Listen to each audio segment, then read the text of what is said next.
ஒரு வேலையாவது ஒன்னா சேர்ந்து சாப்பிடுங்க. எல்லாரும் முகத்தை பார்த்து சிரிச்சு போனை வச்சுக்கிட்டு இல்லைங்க. No phones while eating. தெய்வ சமூகத்துல இன்னைக்கு நம்ம வந்திருக்கிறோம். எப்படி குடும்பமா சந்தோஷமா ஆண்டவர் நம்மளை பார்க்க விரும்புகிறார். அதனாலதான் எல்லாரும் பேழைக்குள்ள இருக்கிறீங்க. ஹல்லேலூயா. குடும்பமா ஆண்டவர் ஜோடி ஜோடியா தான் பேழைக்குள்ள மிருகங்களை அனுப்பினார். அப்ப நம்ம அவைகளை பார்க்கிலும் விசேஷமானவர்கள். நல்ல கை குலுக்கி பக்கத்துல இருக்கிறவங்கள, உங்களை நான் ரொம்ப நேசிக்கிறேன்னு சொல்லுங்க. You are my family. ஆமென்.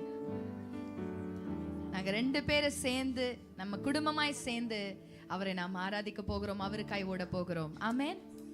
நானும் என் வீட்டாரும்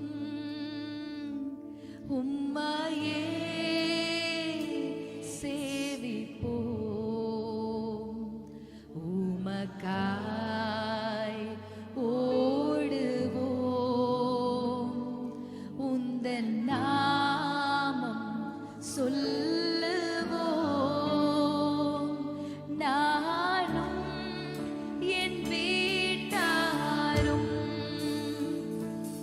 உம்மையே நேசிப்போம். சொல்லுமா? நேசிப்போம்.